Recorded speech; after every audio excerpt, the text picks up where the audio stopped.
प्रणाम गुरुजी। मेरा जो ये क्वेश्चन है ये गुरु तत्व को लेकर और सरेंडर को लेकर है।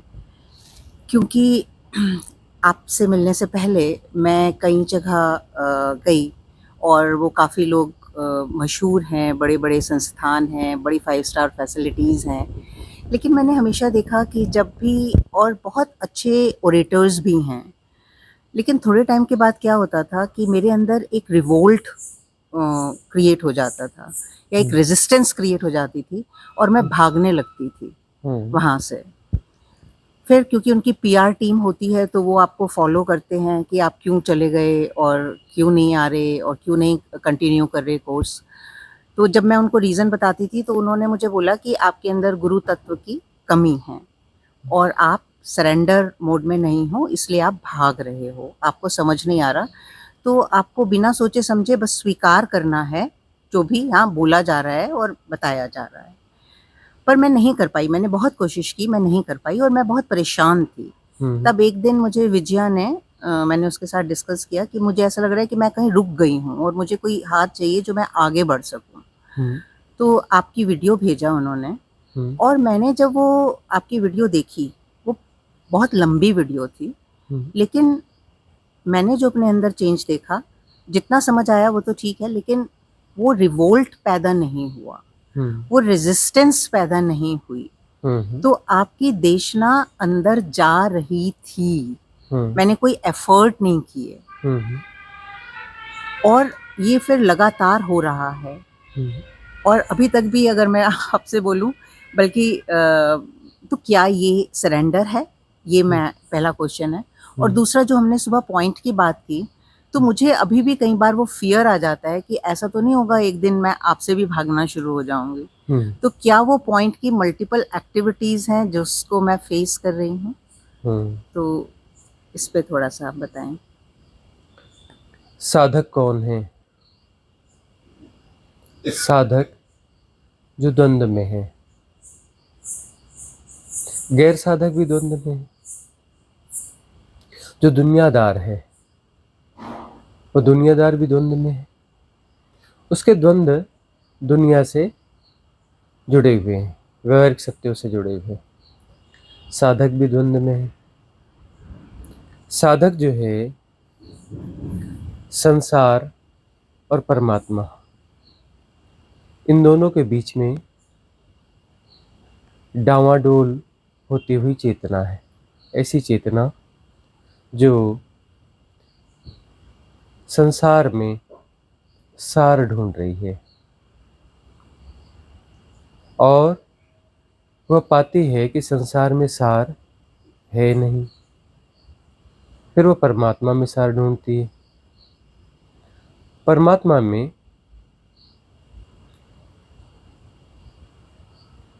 प्रवेश भय को जन्म देता है। साहस कम है, लौट आती है चेतना। थोड़ा बहुत प्रवेश पाती है और लौट आती है।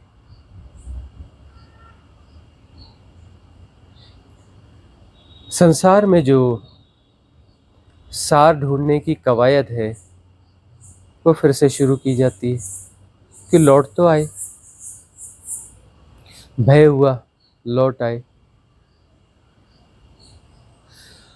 एक बात यह है कि किन्हीं जगहों पर गए, वहां पर भी ध्यान साधना है,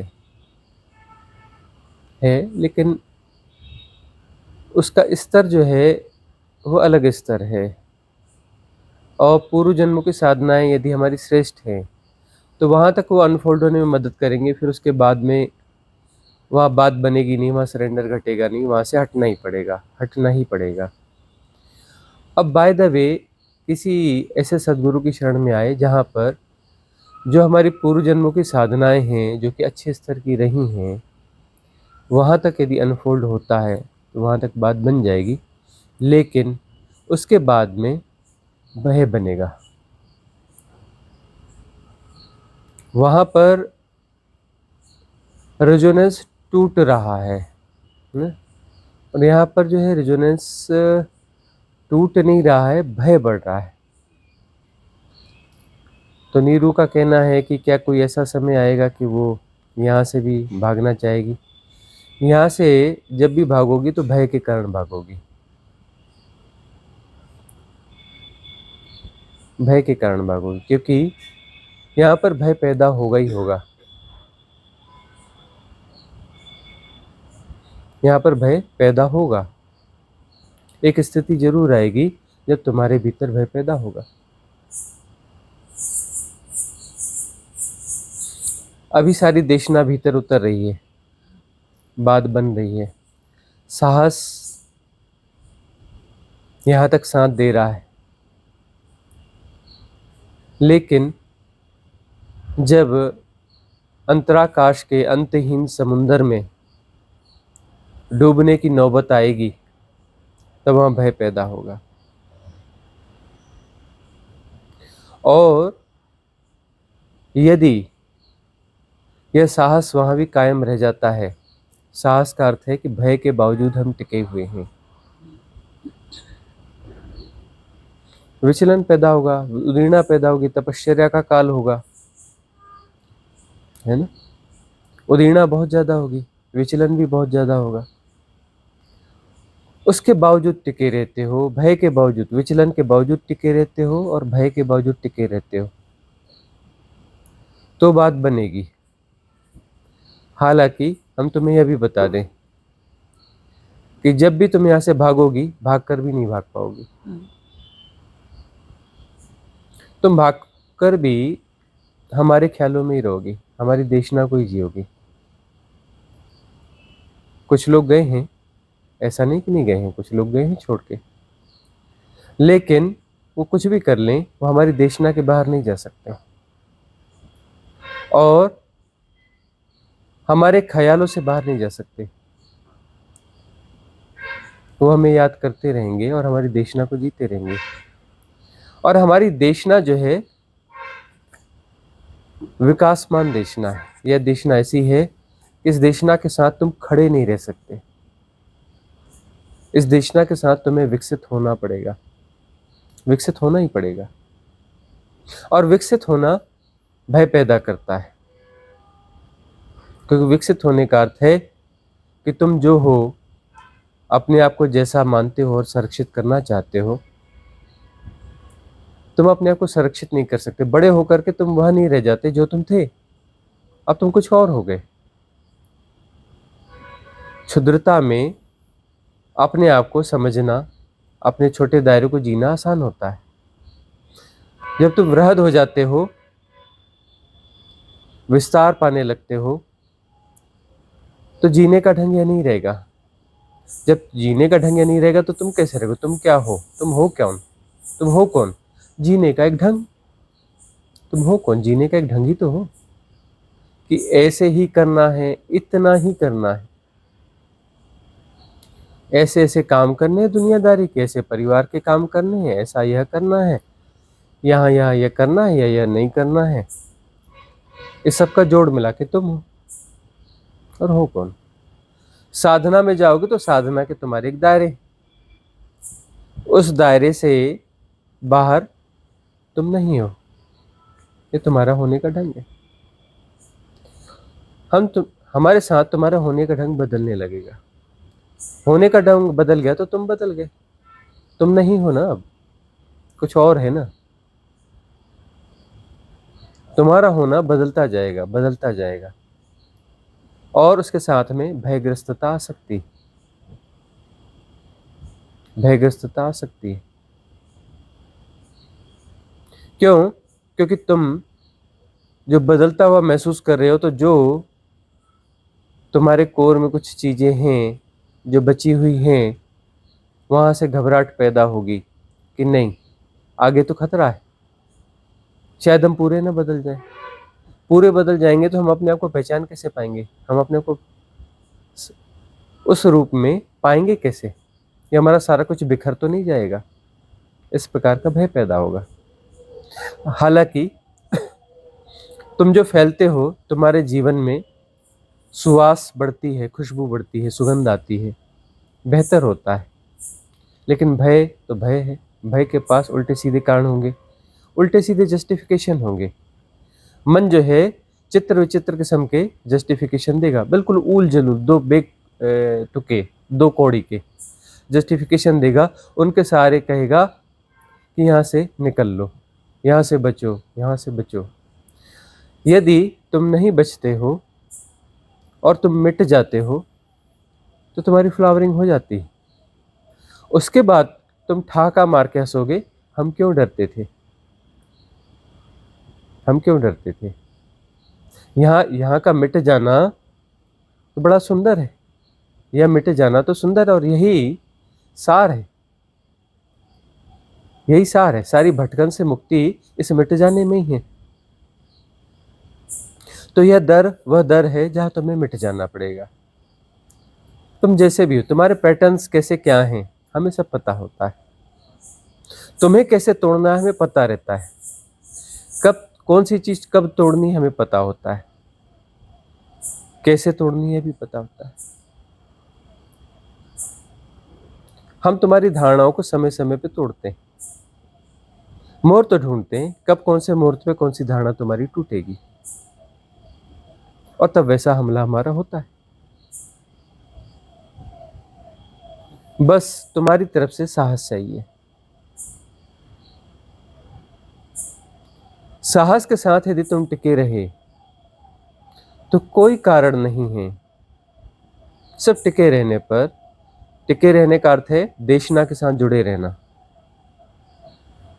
बहुत सारे लोग जस्टिफाइड करते हैं ना, बस गुरुजी बस हम तो आपके भरोसे ही हैं, बस आपकी शरण में ही हैं, ऐसा है। देशना सुनते हो, ओ गुरुजी आजकल फुर्सत मिलती नहीं है। साधना विधि करते हो, अब तो बस नियमित आपको सुन लिया समझ लिया, अब तो जो कुछ करते हैं बस वो साधना ही है, हम आपसे बस जुड़े हुए हैं। ये क्या टिके होना है? टिके होने का अर्थ है देशना। हमारी देशना बदलती हुई देशना है। ऐसे बहुत सारे लोग होंगे जिन्हें हम मूर्ख भी कह सकते हैं, जो ये सोचते हैं कि हम वही वही कहते हैं या हम उन्हीं उन्हीं बातों को कहते हैं। एक स्तर की हम बातें करते हैं, देशना होती है, और अचानक एक फेज आता है, देशना का तल बदल जाता है। एक स्तर तक वह बातें, वह देशना, उसका तल वह इसलिए रहता है कि तुम वहां पर एब्जॉर्व हो सको, एडजस्ट हो सको। जैसे ही लगता है कि अब तुम एडजस्ट हो गए हो उसके साथ में, अब अगले तल की यात्रा हो सकती है और देशना में बदलाव आ जाता है। जो टिके हुए हैं उन्हें पता है, टिके हुए का अर्थ जो लगातार देशना से जुड़े हुए हैं उन्हें पता है कि देशना के तल बदलते जा रहे हैं, देशना के तल बदलते जा रहे हैं। एक फेज होता है और अचानक वो फेज क्रॉस हो जाता है और देशना का तल बदल जाता है। जो टिके हुए हैं, जो साधना की विधियों के साथ लगातार हैं, नई साधना की विधियां भी आती हैं, उन्हें लगता है कि यहां पर भी तल बदल रहा है। ऐसा नहीं कि पुरानी साधना की विधियां काम नहीं करेंगी या पुरानी देशना काम नहीं करेगी, वह भी अपनी जगह काम करती रहती है। जो नए साधक आते हैं उनके लिए पुरानी देशना काम करती है, और विधियां तो सारी काम करती ही रहेंगी। सारी विधियां उपयोगी हैं, साधक के लिए काम करती ही रहेंगी। लेकिन जो लगातार जुड़ा हुआ है उसके लिए नई विधियां भी आती चली जाएंगी, और ये जो नई विधियां हैं उनको नए आयामों तक ले जाती रहेंगी।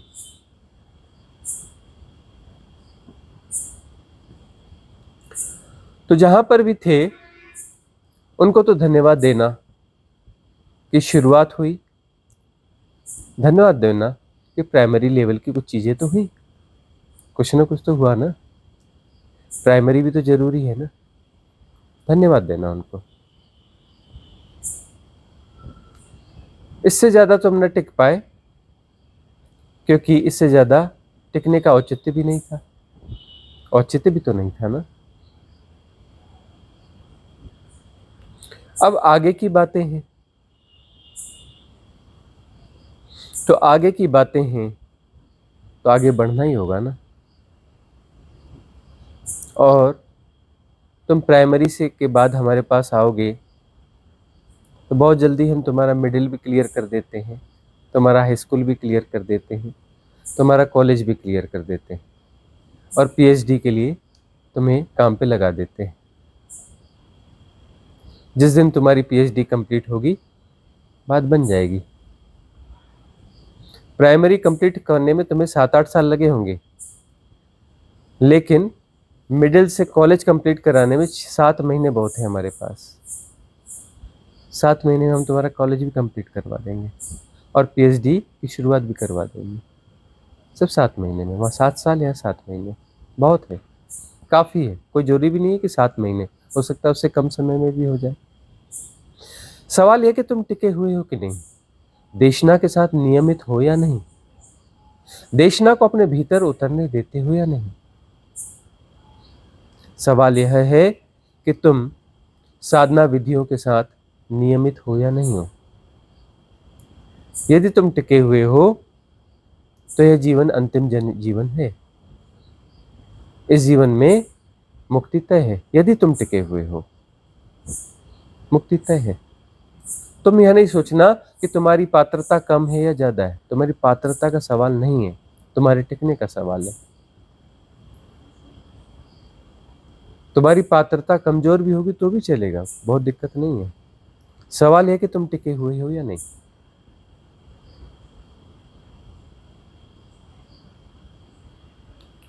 क्योंकि इस देशना को तुम देखोगे तो ये पिन पॉइंट देशना है, तुम्हें उलझाती नहीं है, गोल गोल नहीं घुमाती, गोल गोल घुमाने वाली देशना नहीं है, पिन पॉइंट देशना है।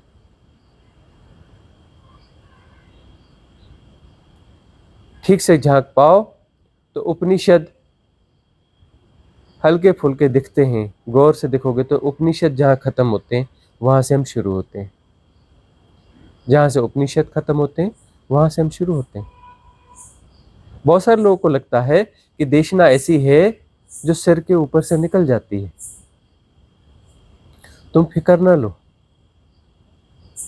कि गहन देशना है, पूरी तरह से अनफोल्ड नहीं हो पाती, तुम्हें चिंता लेने की जरूरत नहीं है। बस तुम जो है सहजता से देशना को सुनते रहो। तुम्हें समझ में आ रही है नहीं, ये सवाल नहीं है। तुमने सहजता से देशना को सुन लिया, तुम्हारे भीतर काम चालू हो जाता है और सुनते रहोगे तो धीरे धीरे तुम्हारा स्तर ऊंचा उठता चला जाएगा और देशना अनफोल्ड होने लगेगी। इसलिए हम कहते हैं कि जो पुराने कन्वर्सेशंस हैं, पुराने वीडियोस हैं, उनको बार बार सुनने की जरूरत है। उन्हें जब दोबारा तिबारा सुनोगे तो वह अनफोल्ड होने लगेगा, उसमें से बहुत कुछ अनफोल्ड होने लगेगा। किसी एक वीडियो को एक बार सुनना है ऐसा नहीं, उन्हें बार बार सुनना पड़ेगा, समय देना पड़ेगा। कोई कहेगा इतना समय हम कहाँ से लाएंगे कि रोज एक नया वीडियो भी सुने, एक दो पुराने वीडियो भी सुन ले। समय तो निकालना पड़ेगा कि एक या सुनोगे, एक आध को कम से कम पुराना सुनोगे। पुराना एक आध दिन ना सुन पाए तो अगले दिन सुन लेना, लेकिन सुनना पड़ेगा, दोबारा भी सुनना पड़ेगा, सिर्फ समय तो देना पड़ेगा। तुम क्या चाह रहे हो, तुम परम को चाह रहे हो ना, परम का कुछ मूल्य चुकाओगे कि नहीं चुकाओगे, परम स्थिति का कोई मूल्य चुकाओगे कि नहीं चुकाओगे। बुद्ध ने चुकाया, महावीर ने चुकाया, कबीर ने चुकाया, सबने चुकाया ना।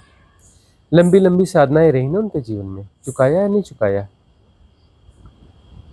तुम चुकाओगे कि नहीं चुकाओगे। हम उड़ीसा के उस मजदूरन की चर्चा इसलिए बार बार करते हैं कि वो बेचारी सुबह उठती है, घर के सारे कामकाज करने होते हैं, एकदम सुबह सुबह से दिहाड़ी पे जाना पड़ता है। बिल्डिंग बन रही होती है, ईंट उठा के देनी है, गारा बनाना है, वहां काम करना है बिल्डिंग में, और शाम को लौट के आकर फिर घर के कामकाज करने हैं, छोटे बच्चे हैं, उनकी कुछ देख रेख करनी है, भोजन बनाना है, सारी व्यवस्था करनी है, शायद समय निकाल कर दुकान जा कर के कुछ सामान भी खरीद के लाना है।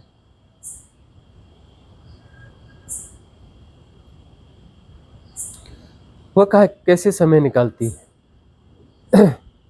वह तो कोई भी कन्वर्सेशन मिस नहीं करती, कोई भी साधना में विधि मिस नहीं करती। वह तो उसे अहिंदी भाषी टूटी फूटी हिंदी जिसे आती थी, उसकी बात है, जो पढ़ी लिखी नहीं।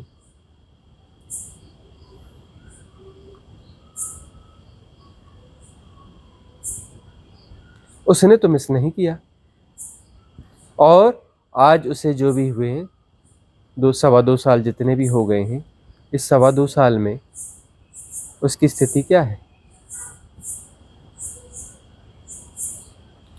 जन्मों जन्मों से साधना करने वाले जिस स्टेज पे न होंगे, उस स्टेज पे आज खड़ी है। उपनिषद उसके सामने फीके पड़ जाते हैं। उसकी वाणी में धार है। वह तो ठीक है, हिंदी उसे नहीं आती कोई मूल्य नहीं है, लेकिन अब उसे हिंदी बहुत अच्छी आती है, साहित्यिक हिंदी आती है, बहुत अच्छी हिंदी बोलती है, साहित्यिक।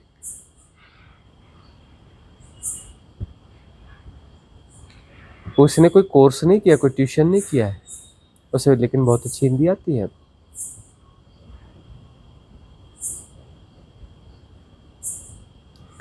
सवाल यह है कि दांव लगाना तुम चाहते हो या नहीं चाहते हो?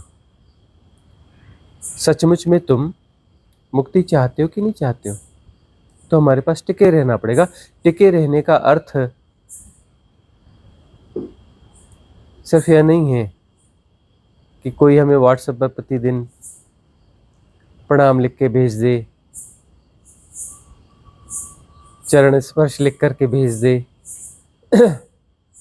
बीच में फ़ोन लगा ले, फ़ोन पे बात कर ले, तो हमारे साथ टिका हुआ है ना। ऐसे लोग हैं तो हम फ़ोन उठाना भी बंद कर चुके हैं। क्यों फ़ोन पे बात करना चाहते हैं? क्यों करना चाहते हैं? अरे देशना के साथ टिके तो रहो पहले। देशना के साथ टिके रहो तो तुम्हारी समस्या होगी तो हमें पता चलेगी, हमें पता होगा, हम तुम्हारे फ़ोन उठा लेंगे। हमें पता है कब फ़ोन उठाना है तुम्हारे और कब नहीं उठाना है। तुम देशना के साथ टिके हो कि नहीं? हमारे साथ टिकने का अर्थ है हमारी देशना के साथ टिके हो या नहीं टिके हो। तुम गौर से देखोगे तो सीट खाली है, तो हमारे साथ टिके रहने का अर्थ है देशना के साथ टिके रहना।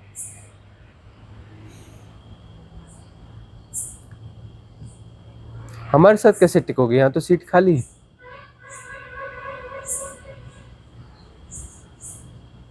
देशना के साथ टिकना है।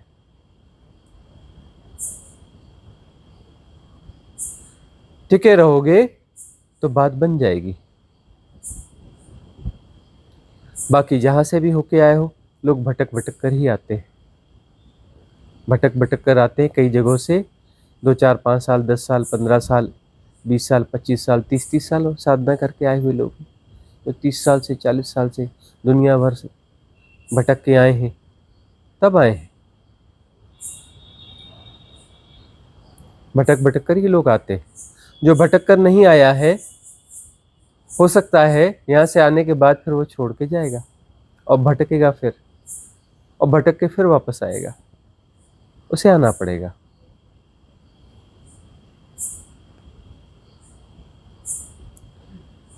वो हमें छोड़ के जा सकता है, हमारी देशना को नहीं छोड़ सकता। हमारी देशना उसे छूटेगी नहीं, उस दायरे के बाहर वो नहीं जा सकता। उस देशना को जीना पड़ेगा।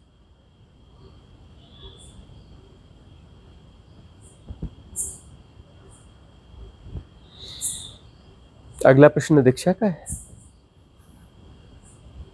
गुरुजी, आपके प्रवचन और मेडिटेशन के दौरान ऐसा लगता है जैसे आप अपनी कॉस्मिक रिदम में हम सबको समा रहे हैं। तो क्या आपकी जो इंडिविजुअल कॉन्शियस माइंड है उसकी गति हमारे इंडिविजुअल आपके यूनिवर्सल कॉन्शियस माइंड की गति हमारे इंडिविजुअल माइंड्स को अपने में समा रही होती है, और क्या ये मर्जिंग प्रोसेस डिफरेंट लेवल्स और डिफरेंट बॉडीज पर भी होता है? जो वास्तविक देशना होती है, सद्गुरुओं की देशना होती है, उस देशना से जुड़ने का क्या अर्थ होता है? वह देशना सिर्फ शब्द नहीं होते, सिर्फ भाषा नहीं होती, वह कंप्लीट प्रोसेस होती है मर्जिंग की। इससे मर्जिंग घट रही होती है और इंडिविजुअल्स आते हैं उस देशना में, मौजूद रहते हैं और वो पिघलने लगते हैं। यही होता है जो यूनिवर्सल कॉन्शियस माइंड है। उस यूनिवर्सल कॉन्शियस माइंड, उसको माइंड क्या कहें, यूनिवर्सल कॉन्शियसनेस कहेंगे ना, कॉन्शियस माइंड कैसे कहेंगे, यूनिवर्सल कॉन्शियसनेस, वही तुमसे इंटरेक्ट हो रही है। इंटरेक्ट होने का अर्थ है कि तुम्हें उसमें समाना पड़ेगा। इंटरेक्शन का क्या अर्थ होगा?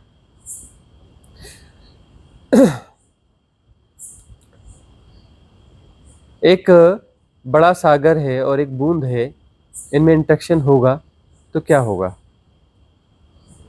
बूंद जो है सागर में समा जाएगी।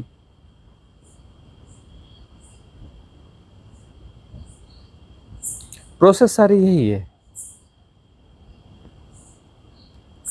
जो सत्संग और सानिध्य का महत्व है वो यही है।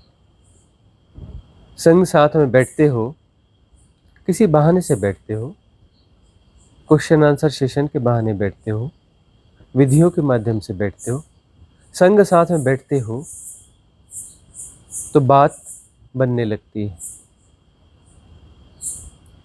तुम पिघलने लगते हो। और कभी भी ऐसा हो सकता है कि वह बूंद सागर में समा जाए, कभी भी ऐसा हो सकता है। बीच की बाधाएं मिटने लगती हैं। प्रोसेस सारी यही है।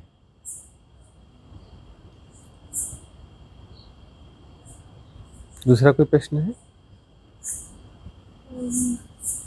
कुछ इन फॉर्मल प्रवचनों के अलावा जब आप लीला के तहत दिन भर जो भी गतियों को जीते हैं, क्या उससे जुड़कर भी हमारा मंगल होता है? क्या उनमें भी हमारे लेसन्स होते हैं? क्या इधर उधर की बातों में भी आप हमारी समता को टेस्ट कर रहे होते हैं? यह एक बात है कि जो भी साधक सानिध्य में रहते हैं तो जो सेशंस हैं, सेशंस के अलावा भी तो हमारे संपर्क में साधक रहते हैं। तो उस समय बहुत कुछ हो रहा होता है। टेस्टिंग तो होती रहती है ना, कौन कितने गहरे पानी में है, कहाँ अटक रहा है, वो टेस्टिंग तो होती रहती है ना। और वो टेस्टिंग जरूरी भी है। अटकाव पता चलेंगे तभी तो बात बनेगी ना। दूसरी बात, उस दौरान भी उन अटकाओं के प्रति इशारे होते हैं कि कहाँ अटके हो,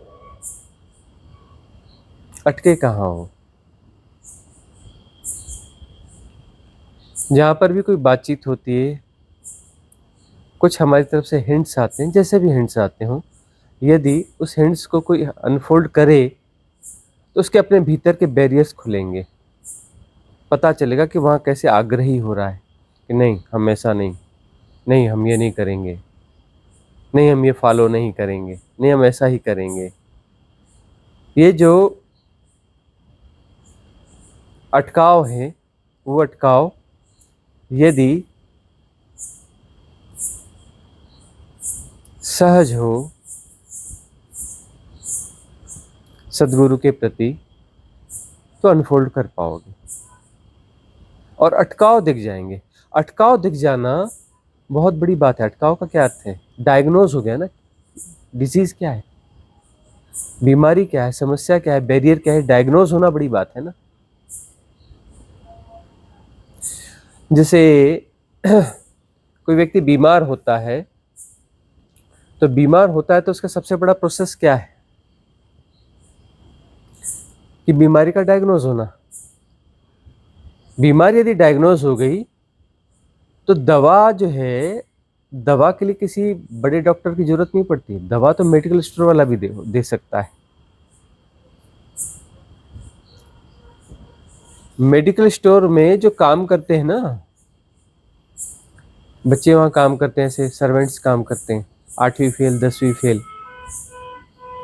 उसको यदि ठीक ठीक बता दिया जाए कि ये मुझे ऐसी ऐसी प्रॉब्लम है और उससे कहो कि तुम दवा दे दो, तो वो जो दवा देगा ना बहुत गजब की दवा देगा वो, क्योंकि वहाँ तो सभी डॉक्टरों की पर्चियाँ आती हैं और जो पेशेंट्स हैं बहुत सारे आते रहते हैं और वो दोहरा के भी पेशेंट्स आते हैं, उन्हें देख लेता है, समझ लेता है, उसे बहुत कुछ ख्याल रहता है।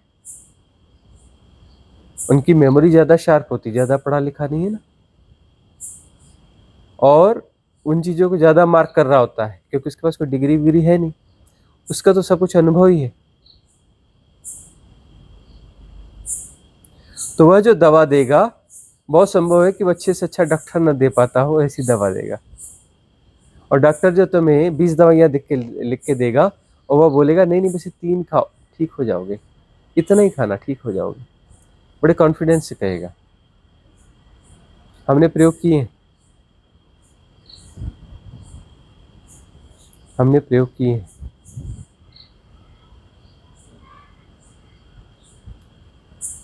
हमने ये पाया है कि यदि डायग्नोज है कि यह समस्या है और उनसे सलाह लो तो वो जो दवाएं देते हैं बड़े बड़े डॉक्टर नहीं दे सकते उतनी अच्छी दवाएं, और संतुलित मात्रा में देंगे, उल्टा सीधा नहीं देंगे। जबकि कहा जाता है कि वो गड़बड़ देंगे, नहीं वो गड़बड़ नहीं देंगे, वह सही देंगे, कोई हैवी डोज नहीं देंगे।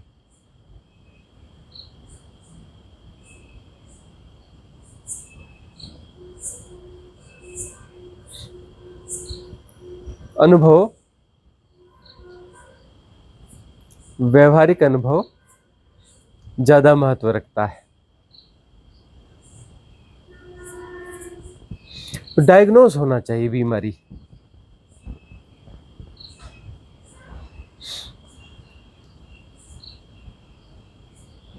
अपने भीतर, हमारे भीतर बैरियर कहाँ पर है, समस्या कहाँ पर है, वह आइडेंटिफाई हो जाए तो बात बन जाती है। और सदगुरु के सानिध्य में वो इशारे देता है, कभी डांट कर, कभी प्यार से, कभी तुम्हारी उपेक्षा करके, कभी उल्हाना करके, कभी व्यंग करके, हर तरीके से उसकी लीला चलती रहती है। वो इशारे देता है कि यहाँ तुम्हारा बैरियर है, पहचान लो, यह तुम्हारा बैरियर है, पहचान लो। इशारे वह देता रहेगा। इसलिए सदगुरुओं के संग साथ रहना थोड़ा डिफिकल्ट भी होता है। क्यों? या तो तुम लीला को नहीं समझ पाते तो तुम्हें लगता है कि इन्होंने मेरी उपेक्षा कर दी, इन्होंने मुझे डांट दिया, इन्होंने यह कर दिया, तुम्हें यह दिखता है। या फिर यदि तुम चीज समझ रहे हो यदि तुम अनफोल्ड कर पा रहे हो तो भी दिक्कत होती है कि तुम्हारे बैरियर जो है बार बार दिखाए जाते हैं तुम्हें। देखो यहाँ तुम्हारा बैरियर, देखो तुम्हारा ये बैरियर है। ये बैरियर बताया नहीं जाता, इशारों में ही बताया जाता है, डायरेक्ट नहीं कहते, इशारों में ही कहते हैं। लेकिन जिसने जो अनफोल्ड कर रहा है उसे दिखता है अरे मेरा बैरियर यहाँ है, ये भी मेरा बैरियर है, यहाँ भी मेरा बैरियर है, यहाँ भी मेरा बैरियर है। तो घबराने लगता है और भाग जाता है।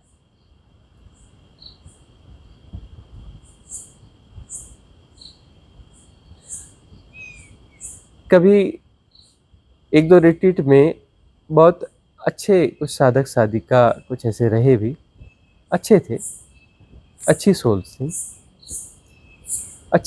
थी, लेकिन हमें लगा कि इनका जो है बीमारी डायग्नोस हो रही है, इशारे करना ज़रूरी है कि तुम्हारी बीमारी क्या है, बताना ज़रूरी है और जल्दी बताया जाना चाहिए, क्योंकि इनके पास अवसर कम है।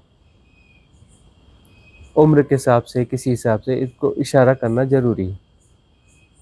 तो कुछ दिनों बाद हमने बहुत स्ट्रॉन्ग वे में इशारे किए,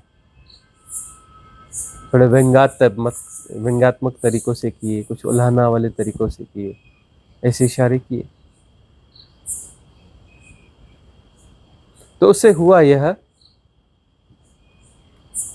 कि वह धीरे से निकल गए। उसके बाद आने से हिचक रहे हैं या डर रहे हैं, दोबारा आने से हिचक रहे हैं या डर रहे हैं। जबकि हमें पता है, कुछ उनको यह भी लगता होगा कि यह इतनी बड़ी बात थोड़ी है, हम तो सीधे वो महान उसकी बात कर रहे हैं, परम तत्व की बात कर रहे हैं, और ये हमारी ये कुछ ऐसी बीच की चीज़ें, हमारी कुछ हैबिट्स और इन चीज़ों के बारे में बोल रहे हैं। अरे बैरियर यहाँ पर है ना। ये जो दिल्ली 500 किलोमीटर दूर है और तुम 10 किलोमीटर चलने के बाद में तुम्हें जो है बैरियर मिलता है, तुम कहते हो नहीं नहीं नहीं, इस बैरियर को छोड़ो कि कोई महत्व नहीं है, हम तो 500 किलोमीटर लंबी यात्रा के बारे में वहाँ की बात करो। तुम तो 10 किलोमीटर आगे जाकर रुक ही जाओगे ना, बैरियर खुला नहीं तो रुक ही गए ना। बैरियर जब तक नहीं खुलेगा तुम आगे जा नहीं सकते। तो उस बैरियर को खोलने की बात हमने करी।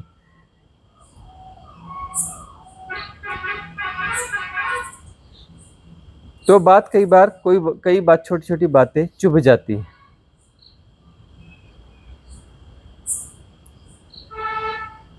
अब सदगुरु तो उनको तो अपनी बात कहनी है, लीला में भी कहनी है, कैसे भी कहनी है, कुछ बातें कहनी है जो चुभती हो तो चुभ जाए।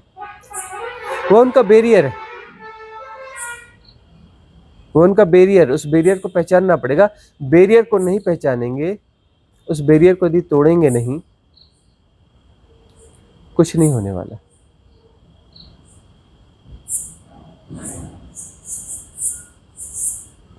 बैरियर को तोड़ेंगे तो ही बात बनेगी।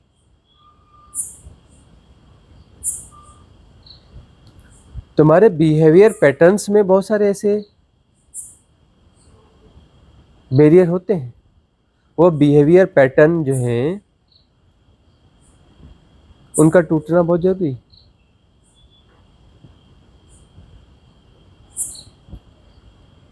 यदि वह नहीं टूटा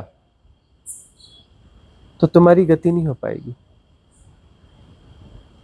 उसे तोड़ना है।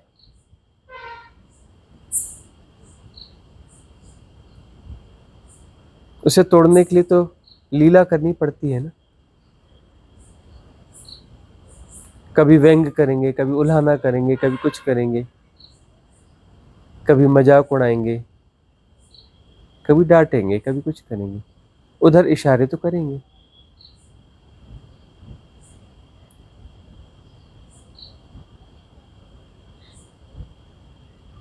उन इशारों को जिसने समझ लिया, अपने बैरियर्स को ठीक से देखा, ठीक से समझा, डायग्नोस हो गया, तो इलाज करना आसान है।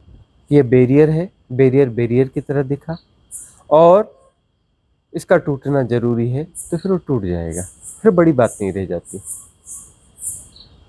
समस्या की तरह दिख जाए, समस्या कैसी है, क्या उसका स्वरूप प्रकट हो जाए, उसका समाधान बहुत मुश्किल नहीं रहता।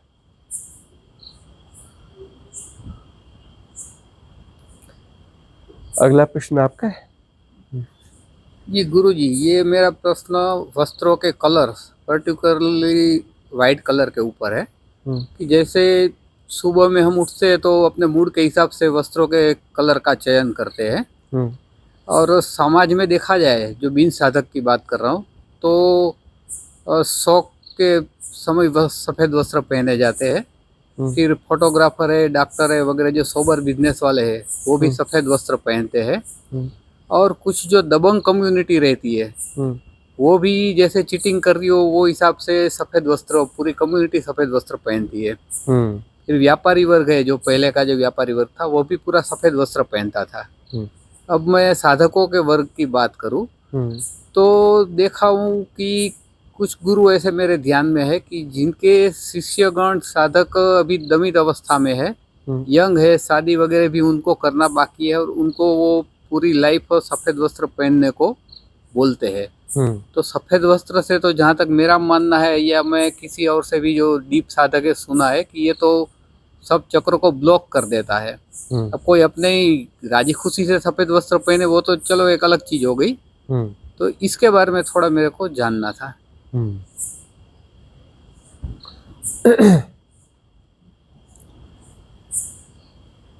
मूल कलर जो है, वैसे इंद्रधनुष 7 कलर कहते हैं ना, वो 7 भी 3 से बने हैं। उस 3 में फिर और नीचे जाएंगे तो 2 कलर की बात होती है, सफेद और काला, है ना। तो सफेद कलर जो है, सफेद कलर को ऐसे, इस रोशनी को, इस मूल रोशनी को यदि गुजारो प्रिज्म से, तो इसके 7 कलर हो जाएंगे। एक्चुअली वो 3 कलर होंगे, और उनके बीच के जो और इंटरेक्शंस होते हैं, उन इंटरेक्शंस से जो है बाकी कलर बनते हैं, तो 7 कलर हो जाते हैं। अब जो है एक ब्लैक कलर है, वह इन सबको जो है अस्वीकार करता है, अस्वीकार करता है, तो वह ब्लैक कलर हो जाता है। और सभी कलर्स को स्वीकार करता है तो सफ़ेद हो जाता है। सफ़ेद यानी सारे कलर्स को स्वीकार करता है। अब सारे कलर्स को यदि स्वीकार करता है, तो आगे गति का कोई कारण नहीं रह जाएगा ना, आगे किसी गति का कारण नहीं रह जाएगा ना। तो कलर्स का विज्ञान तो बहुत बड़ा है, इसकी लंबी चौड़ी चर्चा तो अभी हो भी नहीं पाएगी। लेकिन कुछ ऐसे कलर्स चुने जाते हैं जो तुम्हें गति दें। साधना में गति चाहिए।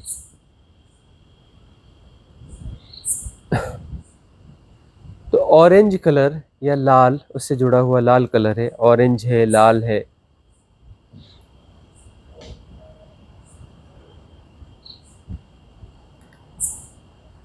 मैरून है। ये आभा जो है दूर की आभा है, काफी दूर। तो दूर की यात्रा के लिए हम तैयार हैं, इसलिए कलर कलर चुने जाते हैं कि हम दूर की यात्रा के लिए तैयार हैं। मतलब धैर्य है रहेगा हम में, धैर्य के साथ में प्रयास भी होगा। धैर्य और प्रयास,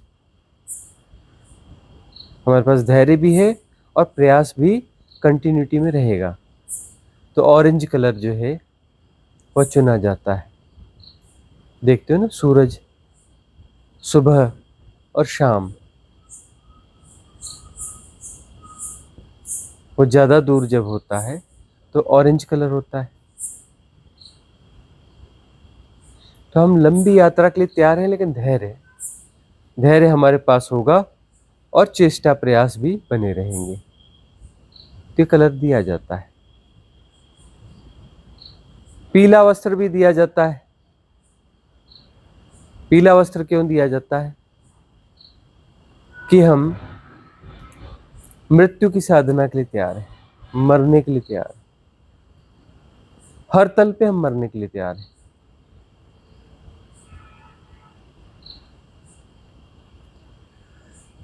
सफेद वस्त्र जो है परिपूर्ण विरक्ति, यानी कि अब करने के लिए कुछ भी नहीं है, अब कोई आकर्षण बचा ही नहीं, कोई आकर्षण बचा ही नहीं, परिपूर्ण विरक्ति।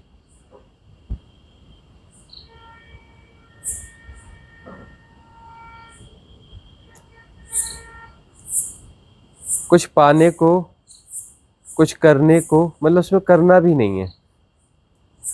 ऑरेंज कलर में विरक्ति है, धैर्य है, लेकिन करने को कुछ है, एक दूर की यात्रा है। सफेद वस्त्र का अर्थ है कि करने के लिए अब कुछ नहीं है। अब जो है जिसकी साधना वहां तक पहुंची नहीं है, ऊंची स्थिति तक पहुंची नहीं, तो उसे तो करना ही पड़ेगा। साधना कुछ नहीं है और सफेद वस्त्र पहन ले।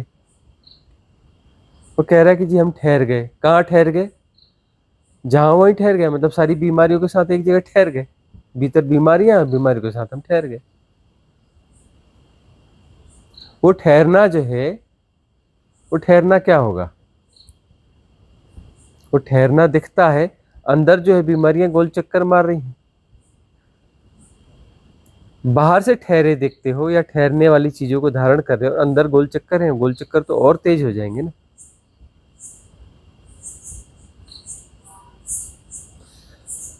सफेद वस्त्र का अर्थ है कि अब हम किसी क्लींजिंग के लिए तैयार नहीं है, किसी प्रोसेस के लिए तैयार नहीं है। हमारा काम हो गया है और उसका काम हुआ नहीं है।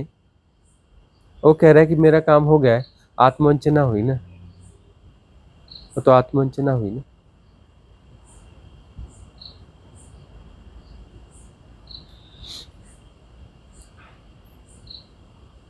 अब जो दुनियादार लोग पहनते हैं, कुछ लोग सफेद वस्त्र पहनते हैं या कुछ करते हैं, जैसा भी है, तो वहां तो फिर कोई बात है नहीं, वहां तो किसी विज्ञान का सवाल नहीं है। दुनियादार क्या करता है? उस सफेद कपड़ों की जगमग दिखा करके लोगों को आकर्षित कर रहा है, अपना काम करवा रहा है।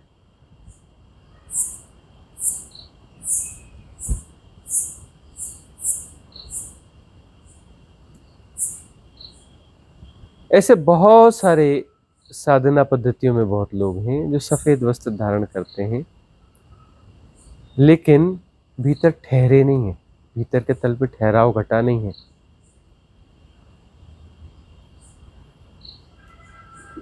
दमन को जी रहे हैं। दमन को जी रहे हैं, यह तो इस एरा में बहुत ज्यादा है कि बहुत सारे दमन को जी रहे हैं। कॉमन मैन भी जी रहा है, सब कोई जी रहे हैं ना। दमन बहुत ज्यादा है ना, सप्रेशन बहुत ज्यादा है ना। कैथारसिस होनी चाहिए। कैथारसिस का विज्ञान नहीं पता। विज्ञान किसी को पता है तो कैथारसिस की जगह नहीं मिलती। कैथारसिस करना मुश्किल होता है ना? और सिर्फ कैथारसिस से बात बन जाएगी ऐसा भी नहीं है।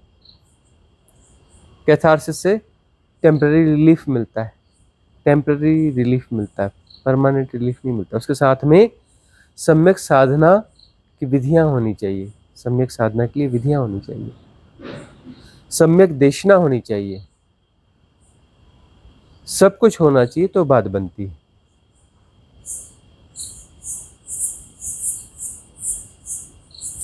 अब संसार में तो संसार के हिसाब से चलता रहता है, कौन क्या पहन रहा है क्या नहीं कर रहा है, उसकी चर्चा का भी बहुत महत्व है भी नहीं।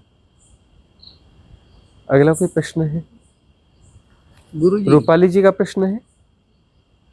हाँ चलिए रूपाली जी पहले पूछ लो। हाँ गुरुजी प्रणाम।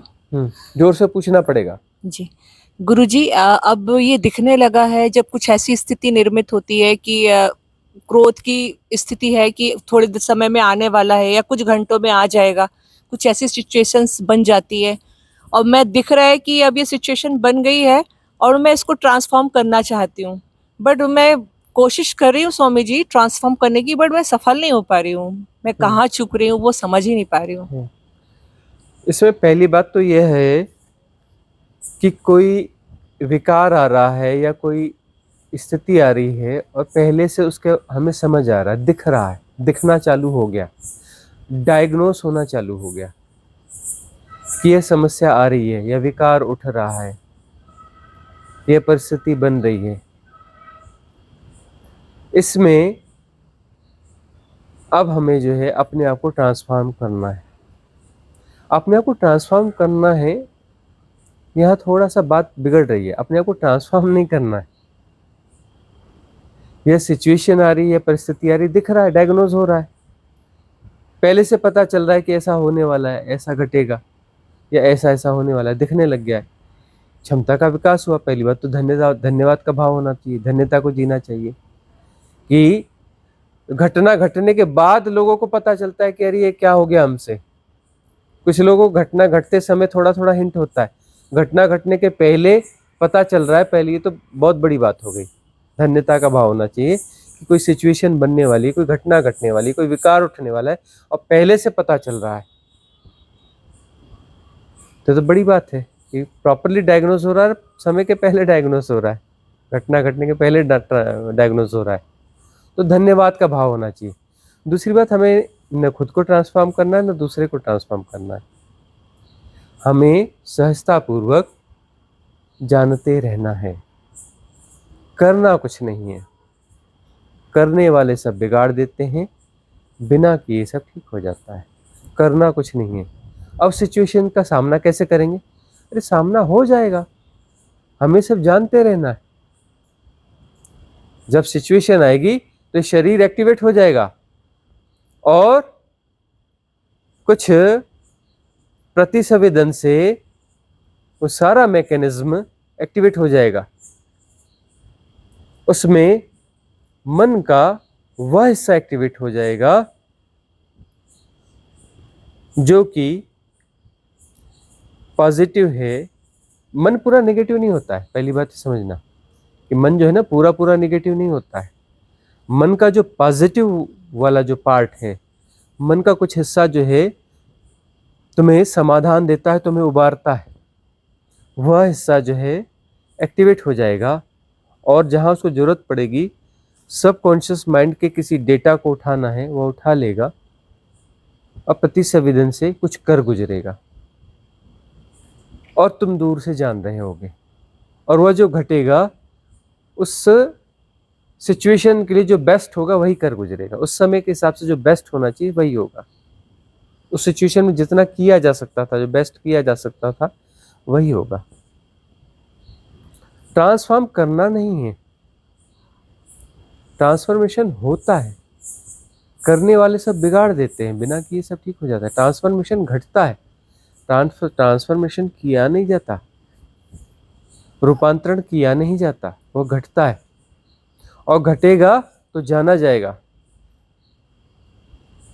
उसमें शरीर और मन का वह जो पॉजिटिव पार्ट है वह एक्टिवेट होगा, भावों का जो पॉजिटिव पार्ट है वह एक्टिव होगा। उन सब के संयोग से, बहुत सारी चीजों के संयोग से प्रतिशब्दन घटता है। उसमें साक्षी भी होगा, इन सब के संयोग से घटता है। हाँ गुरुजी, उस कंडीशन में मैंने देखा कि मैं अभिनय पूर्वक कर रही हूँ, वो सारा प्ले और साक्षी भाव रखा हुआ है मैंने, बट फिर मैं देखती हूँ कि कहीं पे किसी जगह पर जाके मैं एसोसिएट भी हो जाती हूँ और फिर वो बिगड़ जाता है। मतलब हाँ, एसोसिएट हो जाते हैं, अभिनय पूर्वक किया जा रहा है। सवाल ये है कि किसी जगह पर एसोसिएट हो जाते हैं, यह हाईलाइट हो रहा है और हाईलाइट होना चाहिए कि कहाँ हम कैसे एसोसिएट हो जाते हैं। लेकिन यह भी तो होना चाहिए कि बहुत सारे समय तक एसोसिएट नहीं थे, अभिनय बराबर चल रहा था, बेहोश नहीं थे, होश में थे, अभिनय हो रहा था। अभिनय होते होते होते कहीं चूक हो गई, एसोसिएशन हो गया, पता नहीं चल रहा है कि कहाँ हो जाता है ये गड़बड़। थोड़ा धैर्य रखो, पता चलना चालू हो जाएगा। थोड़ा धैर्य रखना, साधना कंटिन्यू रखो, पता चलना भी चालू हो जाएगा।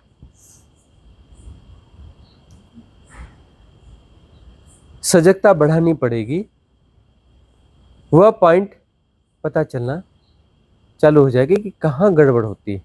वह गड़बड़ जो है एक्चुअली वहां पर हमारी कोई धारणा है। कौन सी धारणा है? यह तो ठीक है चलेगा, अरे यहाँ अभिनय प्रयोग कर लो, अरे ऐसा होता है तो इसको भी चला लेंगे। और वहां धारणा आ जाती है कि नहीं, यह तो बिल्कुल नहीं चलेगा, किसी कीमत पे नहीं चलेगा, इसमें हम समझौता नहीं कर सकते, यह बात बिल्कुल गलत हो रही है। वहां पे एसोसिएशन हो जाएगा और फिर हाथ से बात निकल जाएगी, कमांड पूरी सबकॉन्शियस माइंड के हाथ में चली गई, उस पार्ट नेगेटिव पार्ट वाले के हाथ में चली गई। वहां पर कोई मजबूत धारणा है ना कि यह तो हम नहीं सह सकते जी, बाकी सब तो ठीक है, यह हम नहीं सह सकते, यहाँ ऐसा नहीं हो सकता। वहां तटस्थता ज्यादा होगी तो प्रतिसंवेदन के द्वारा भी उस समस्या का समाधान होगा, लेकिन एसोसिएशन के द्वारा हो रहा है तो बात गड़बड़ हो जाएगी। प्रतिसंवेदन के द्वारा बाय द सिचुएशन में यह चीज नहीं होनी चाहिए, एक स्वाभाविक स्थिति की ऐसा नहीं होना चाहिए, तो प्रतिसंवेदन के द्वारा भी वह होगा। वहां पर साक्ष्य तो टूटेगा नहीं, प्रतिसंवेदन में साक्ष्य तो नहीं टूटेगा। क्या घटेगा वह तय नहीं किया जा सकता, वह तय नहीं किया जा सकता। और एसोसिएट होकर के एक्चुअली वह तय किया जा रहा है कि नहीं ऐसा ही होगा, इससे ज्यादा नहीं हो, इससे आगे पीछे दाएं बाएं नहीं हो सकता, ऐसा ही लड़ पड़ेंगे, जूझ पड़ेंगे, ऐसा ही, इससे वहां नहीं हो सकता, इससे दाएं बाएं कोई बात नहीं बनने वाली, दाएं बाएं बिल्कुल नहीं जाना, ऐसा ही धारणा है वहां। और उस धारणा के साथ एसोसिएट हो गए तो फिर वहां सही गलत या कुछ समझने की तो बात ही नहीं है ना। वह धारणा का जी रहे में तो धारणा तो सत्य ही होती है ना, पर दुनिया के नजर में सत्य हो, हमारे लिए तो परम सत्य है, तभी तो उसके लिए लड़ मर रहे हो ना। तुम लड़ते हो किसके लिए? धारणा के लिए लड़ते हो ना। और धारणा के लिए लड़ते हो तो क्यों लड़ते हो? क्योंकि वो सत्य है, वो सार्वभौम सत्य नहीं है, वो तुम्हारा सत्य है। तुम अपने सत्य के लिए लड़ रहे हो ना, तुम्हारा इंडिविजुअल सत्य है ना, सार्वभौम सत्य थोड़े ना। धारणा करते कि ये मेरा सत्य है और इसके अनुरूप ही होना चाहिए, इसके खिलाफ हो गया तो नहीं, लड़ मरेंगे हम, ऐसा ही होगा। तो धारणा का सम्यक दर्शन हुआ ही नहीं तो विसर्जित कैसे होगी, समझ में कैसे आएगा? उस धारणा को विसर्जित होना चाहिए, विसर्जित होने के लिए उसको डिस्टेंस से जाना जाएगा, तभी तो धारणा धारणा की तरह दिखेगी ना।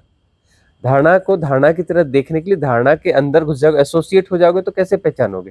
जिस चीज से एसोसिएट होगा उसको नहीं पहचान सकते, जिसके साथ डिस्टेंस बना हुआ है उसे ही पहचाना जा सकता है।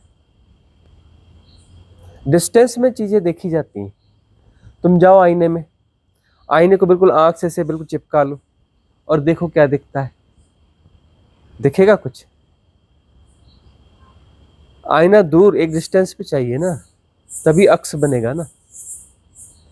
किसी चीज को देखने के लिए एक खास डिस्टेंस चाहिए ना, तभी तो देख पाओगे ना। एसोसिएट हो गए तो मुझे समझ में ही नहीं आता कि प्रॉब्लम कहाँ पर है, प्रॉब्लम दिखी ही नहीं ना, एसोसिएट हो गए ना। यदि तटस्थ बने रहते तो धारणा दिखती और उसमें धारणा सही गलत का सवाल नहीं है, वहां पर जो है प्रतिसंवेदन अपने आप नीर चीर कर लेता कि इस परिस्थिति में क्या डिसीजन होना चाहिए, उस धारणा का कौन सा हिस्सा लिया जाना चाहिए और कौन सा हिस्सा नहीं लिया जाना चाहिए, उस धारणा का उतना पार्ट वो यूज कर लेगा। प्रतिसंवेदन में देखो सब शामिल होता है, मन का भी कुछ हिस्सा शामिल होता है, बुद्धि भी शामिल होती है, चित्त भी शामिल होता है, अहंकार का भी कुछ हिस्सा शामिल होता है, कुछ हिस्सा, पूरा अहंकार नहीं, कुछ हिस्सा शामिल होता है। प्रतिसंवेदन सारे टूल के यूज करता है, तुम्हारी आत्मा का यूज करेगा, तुम्हारे साक्षी का यूज करेगा, सबका यूज करेगा। प्रतिसंवेदन में सारे टूल यूज होते हैं और घटता हुआ जान भी रहे हैं। और उसमें जो है, जो धारणा का जो विकार वाला पार्ट था वह विसर्जित हो जाएगा।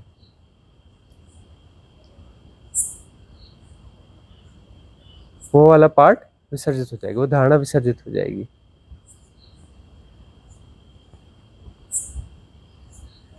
अगला प्रश्न किसका है? हाँ, जल्दी पूछना पड़ेगा, जोर से पूछना पड़ेगा। गुरुजी, आप हमेशा कहते हैं कि हमें कुछ करना नहीं है, सब हो रहा है और जाना जा रहा है। एक बार आपकी देशना में मैंने सुना था महात्मा बुद्ध का, उन्होंने सुजाता से उनको सुजाता ने जब प्रश्न किया था तो उस प्रश्न का उत्तर बाद में आना था। तो उस प्रश्न के लिए पहले एक बच्चे को तैयार किया गया और फिर जी कृष्णमूर्ति को, फिर रजनीश ने उन प्रश्नों का उत्तर दिया था। तो ये हम लोगों की तरफ से हुआ या अस्तित्व की तरफ से ये था? अगर ऐसा होता तो अस्तित्व अपने आप ही हो रहा था या हम कर रहे थे? यह तो काफी एक अलग मसला है कि भगवान बुद्ध उरुवेला में जब वास किया कर रहे थे, साधना का अंतिम चरण था और वहां पर उरुवेला में उन्हें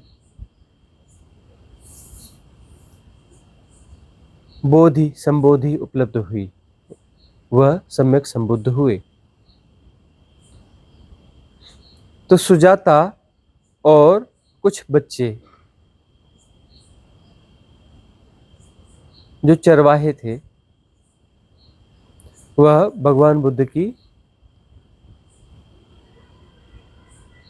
नियमित रूप से सेवा किया करते थे, उनके लिए भोजन जुटाते थे, उनके उस वृक्ष को, जिसे बोधि वृक्ष कहा जाता है अभी, और बोध गया उसका नाम पड़ गया है उरुवेला का, उसकी नियमित साफ सफाई करते थे। उनके लिए आसन, कुशा का आसन भी तैयार किया जाता था उनके द्वारा। तो जब वो सम्यक संबुद्ध हो गए और अब उन्हें यह स्थान छोड़ना था, तो छोड़ने के पहले सारे बच्चे उन्हें विदा करने के लिए आए थे। उसमें सुजाता भी थी और सुजाता उन बच्चों में सबसे बड़ी थी।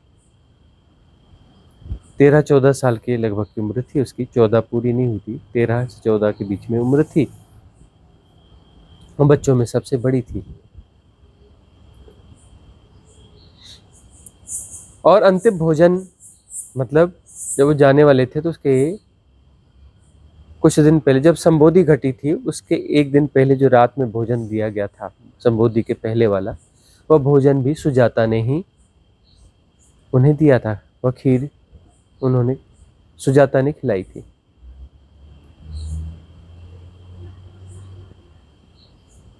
और एक भोजन कराया था ऐसा नहीं है, सुजाता लंबे समय तक उन्हें भोजन करवाती आ रही थी और बाकी बच्चे मिल करके अपने हिस्से का भोजन जो है, जो उन बच्चों को घर में मिलता था, उसमें से कुछ भोजन बचा कर ये जो है ले आते थे और भगवान को खिलाया करते थे, छुपा कर ले आया करते थे किसी प्रकार से।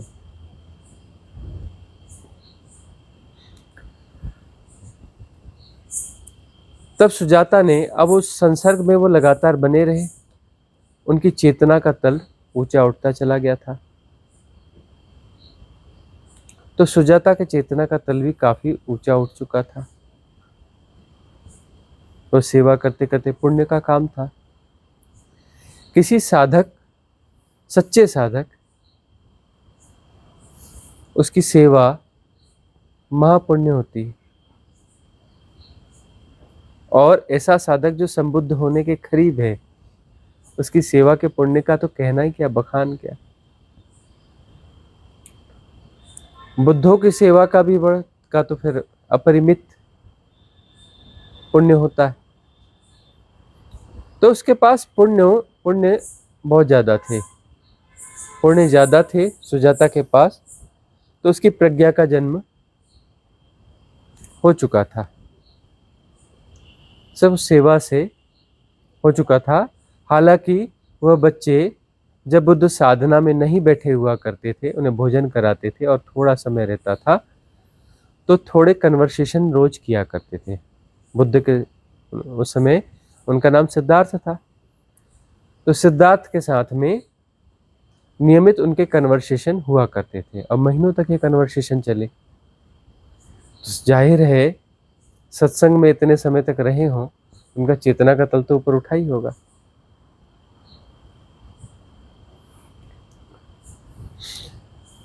तब जो सुजाता ने प्रश्न किए, इतने आंतरिक प्रश्न थे कि वह एरा जो है तैयार नहीं थी।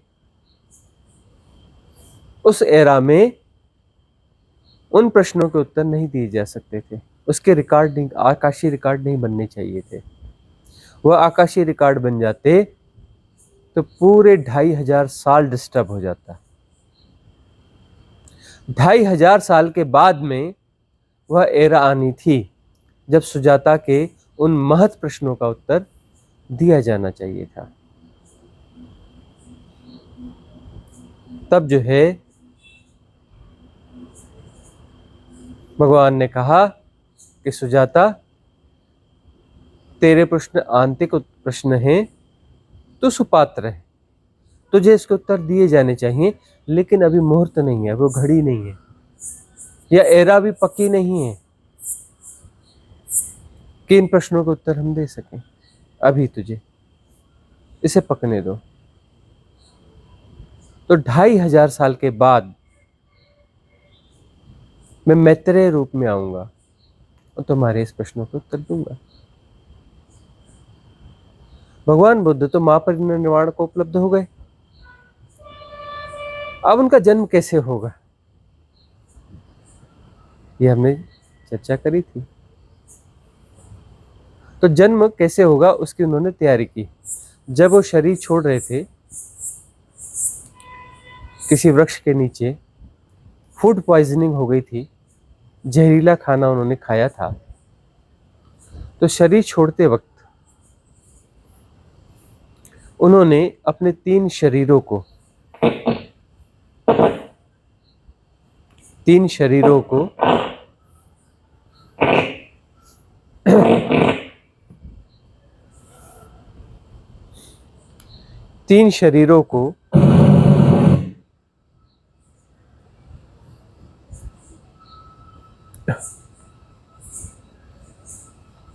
एनर्जाइज करके, राइट एनर्जाइज करके कॉस्मॉस में जो अगला डायमेंशन है और यह डायमेंशन है, इसके बीच के संधि काल में छोड़ दिया था।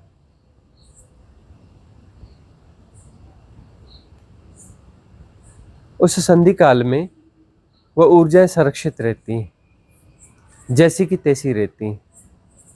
संरक्षित कर दिया, एनर्जाइज कर दिया कि ये 2500 साल तक तो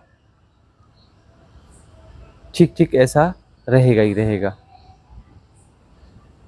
2500 साल बीत गए, स्वाभाविक रूप से उसका जन्म होना था, लेकिन स्वाभाविक रूप से ऐसी घटना घट नहीं पाई। प्रकृति कुछ ऐसा आयोजन कर नहीं पाई कि वह 3 शरीर जो हैं उसमें आके समायोजित हो जाए। अब ये स्वाभाविक रूप से क्यों नहीं हुआ, यह भी तो बात उठती है, क्योंकि स्वाभाविक घटना थी ही नहीं कि कोई कहे कि मैं अपने 3 शरीर अभी छोड़ देता हूं, अपना जो आकाश शरीर है, इथरिक बॉडी है, दूसरा जो है सूक्ष्म शरीर है, कॉजल बॉडी है, और तीसरा मेंटल बॉडी है, मनुष्य शरीर।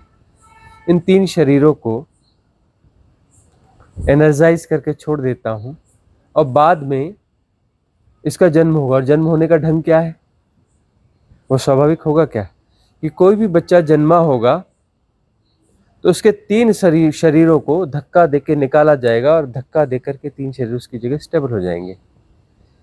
ये तो प्रकृति के नियमों के खिलाफ हुआ ना, फ्री विल के खिलाफ हुआ ना, फ्री विल के खिलाफ हुआ ना,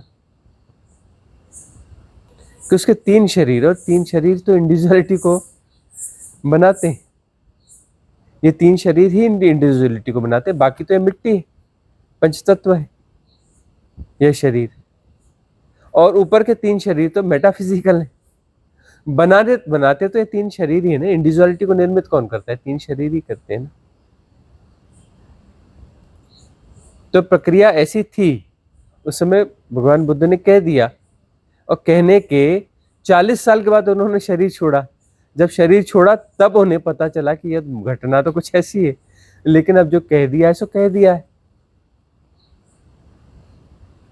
तो मैत्रेय के जन्म की जो व्यवस्था है वो तो करनी पड़ेगी।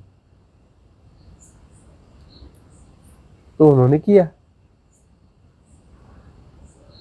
किया, लेकिन अब वह जन्म आसान था नहीं। इसलिए थियोसॉफिकल सोसाइटी ऑफ इंडिया, इसका गठन किया गया। लेडबिटर, एनी बेसेंट और बहुत सारे रहस्यदर्शी पूरी दुनिया के इकट्ठे हुए। बहुत सारे भारतीय भी थे उसमें। बहुत बड़ी संस्था बनी थी है कि 2500 साल हो गए और जन्म नहीं हुआ मैत्रेय का। बुद्ध का कहा हुआ वचन है, बुद्ध पुरुष के वचन खाली नहीं जाते।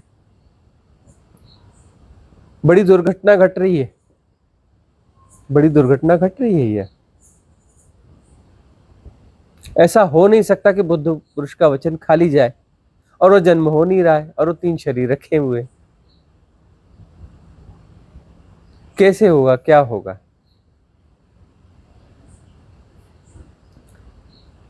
बहुत सारी कोशिशें हुई, बहुत सारे तरीके ढूंढे गए। अंततः तो यही हुआ कि तरीका तो यही है, किसी बच्चे को राजी किया जाए और उससे कहा जाए तो अपने 3 शरीर छोड़ दे, और वहां पर आह्वान करके उन ऊर्जाओं को ला करके रिप्लेस कर दिया जाए। रिप्लेसमेंट प्रकृति के नियम के खिलाफ था। यह एक बच्चा, साउथ का ही बच्चा था, उसे लिया गया और प्रयोग किया गया, और बच्चा मर गया। रिप्लेसमेंट इतना इजी था नहीं।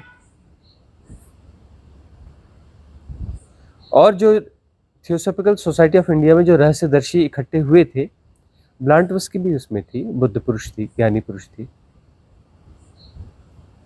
लेकिन तब भी इनका वह स्तर नहीं था कि इतना बड़ा प्रोसेस कंप्लीट कर पाए। उसमें कुछ ब्लांटवस्की तो आत्मज्ञान को उपलब्ध थी ना। लेडबिटर और एनी बेसेंट चलो अच्छी स्टेज पे थे, लेकिन बुद्ध पुरुष तो नहीं थे ना, आत्मज्ञानी तो नहीं थे ना।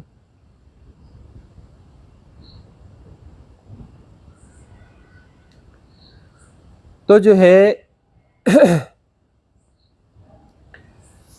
दूसरा बच्चा तैयार किया गया। उसके लिए बहुत मेहनत की गई, लंबा समय उस बच्चे को लेकर तैयारियां की गई, उसकी शिक्षा दीक्षा बाहर दी गई, आध्यात्मिक शिक्षाएं, यह वह काफी कुछ जो है उस ढंग से पाला पोसा गया।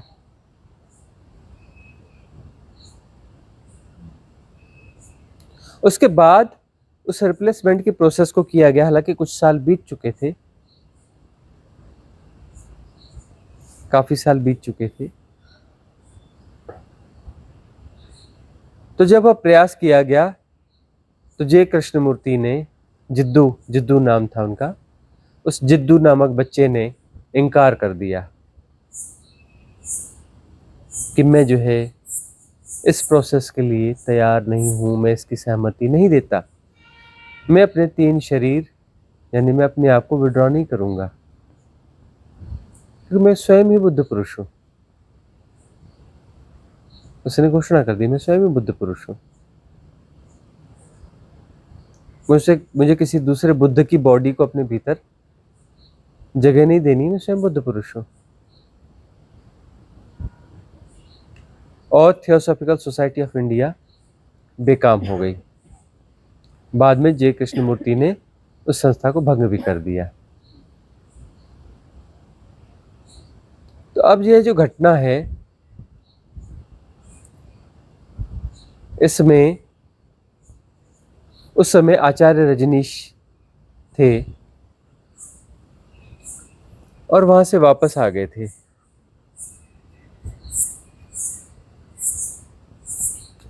रजनीशपुरम से वर्ल्ड टूर भी हो चुका था, उनको थैलियम नाम का पॉइजन भी दिया जा चुका था, और वो आकर के पूना 2 था, पूना 3 था, पूना 2 ही है वह, पूना 2, उसमें आकर के वह रहे। तब जो है यह घटना घटी। उसमें अस्तित्व का मतलब अस्तित्व खुद कुछ करेगा ऐसा नहीं होता, अस्तित्व कुछ नहीं करता उसमें ना, हो रहा है, अस्तित्व ने कुछ नहीं किया। जो इजोटेरिक सपोर्ट सिस्टम है, उच्च लोक के देवता हैं, उन्होंने आके प्रार्थना करी आचार्य रजनीश से, उन्होंने आके प्रार्थना करी उच्च लोक के देवताओं ने, इजोटेरिक सपोर्ट सिस्टम ने, कि भगवान अब आप ही हो और आप ही कर सकते हो, इसका होना बहुत जरूरी है, नहीं होगा तो दिक्कत हो जाएगी। बुद्ध पुरुष का कहा हुआ वचन खाली नहीं होगा, और बुद्ध ने अपने 3 शरीर छोड़े, वह तो मुक्त हो गए लेकिन 3 शरीर छोड़े, और वो फंसे पड़े हैं वहां पर, उनको जगह देनी पड़ेगी, सारे प्रयास असफल हो चुके हैं। प्रकृति में जो कॉस्मिक रिदम है, कॉस्मिक रिदम एकदम एग्जैक्टली चलती है, लेकिन ऐसी चीज घटी है जो कॉस्मिक रिदम से बाहर जा रही है। अब इतनी बड़ी रिदम में कोई ऐसा वेरिएशन आ जाएगा तो पूरी रिदम भी बिगड़ सकती है। खतरा क्या था, इतनी बड़ी रिदम में कोई छोटी सी चीज बिगड़ेगी तो धीरे धीरे धीरे करके पूरी रिदम ही बिगड़ जाएगी, टोटल रिदम बिगड़ जाएगी, पूरे कॉस्मॉस की रिदम बिगड़ जाएगी। एनर्जाइज करके जो समय दिया गया था वो टाइम पास हो चुका और चीजें बिगड़नी शुरू हो चुकी। ये धीरे धीरे धीरे करके फैलते फैलते सब बिगड़ जाएगा।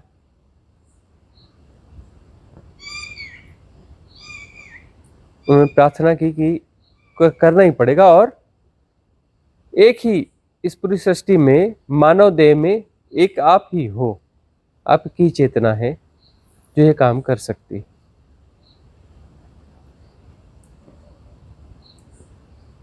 तो उन्होंने कोई हिंसा का काम नहीं किया कि किसी बच्चे को लेकर के उसके 3 बॉडी को हटाकर उसमें शिफ्ट करेंगे, बोले नहीं, किसी करना है ठीक है, हम अपने शरीर में बुलाएंगे, उनको रिप्लेस नहीं करेंगे, उनको स्पेस देंगे, रिप्लेस वाला चक्कर नहीं, उन 3 शरीरों को अपने भीतर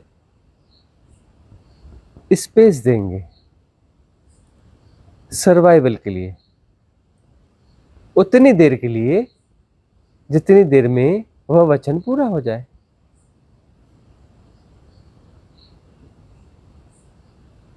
तब जो है उन्होंने आयोजन किया उसका, उसके लिए व्यवस्था बनाई गई आश्रम में। आश्रम में जो गहरे साधक थे सिर्फ उनको ही परमिशन दी गई, बाकी साधकों का प्रवेश वर्जित किया गया। पर्णकुटी बनाई गई, क्योंकि भगवान बुद्ध पर्णकुटी में रहते थे, तो वैसी पर्णकुटी बनाई गई, वैसी शैया बनाई गई, वैसा सब कुछ बनाया गया। और ओशो ने उस समय उसी प्रकार के चीवर धारण किए, वह आह्वान किया और उन 3 शरीर को स्पेस दिया। स्पेस देने के बाद वह थोड़ा हट करके एक पोर्शन में वह रहने लगे अपनी उस शरीर में, उन 3 शरीरों को सिकोड़ लिया और उन्हें स्पेस दिया, उन्हें जगह दे दी।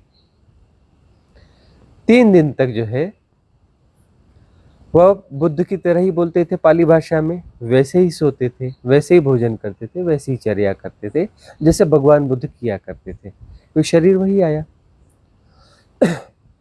और उन्होंने जो आयोजन किया ओशो ने उस समय, अपने आप सुजाता जो है वह आई, अपने आप आई।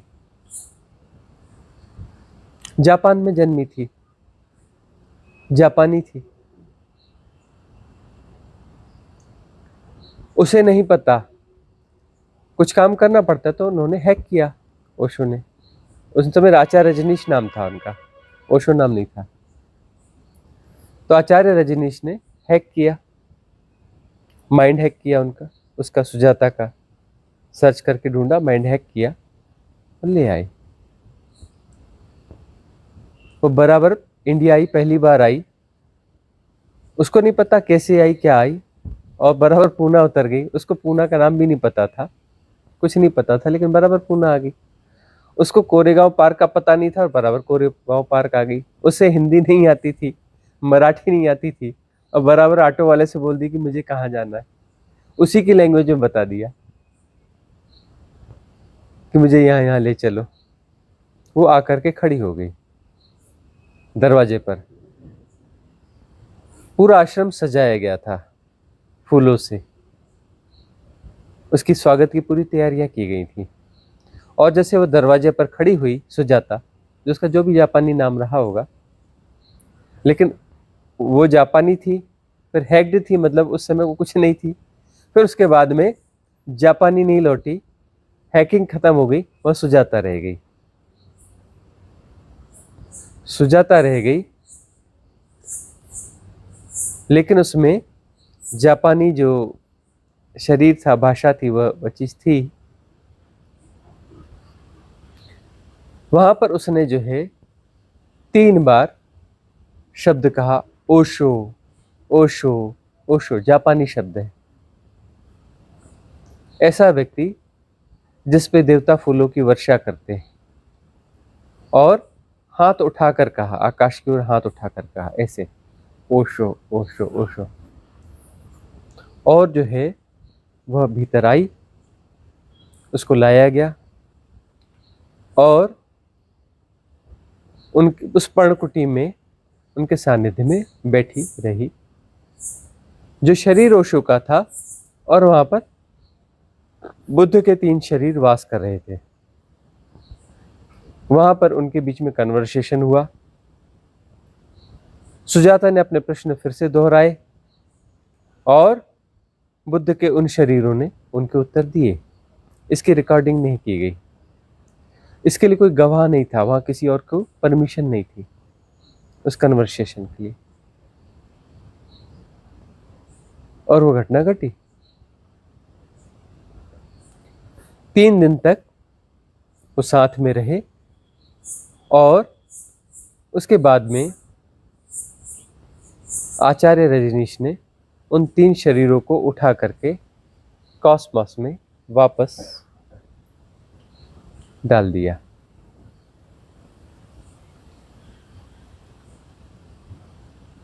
ओशो नॉर्मल हो गए, अपने उसमें आ गए। पर्णकुटी और वो सारे साक्ष्य जो है मिटा दिए गए। उन्होंने उस सुजाता के सिर पर हाथ फेर करके उसकी स्मृति का लोप कर दिया, उस स्मृति का लोप कर दिया। वो वापस जापानी लड़की हो गई, जैसी थी वैसी हो गई। उसे भी याद नहीं रहा कि क्या घटा, लोप कर दिया गया।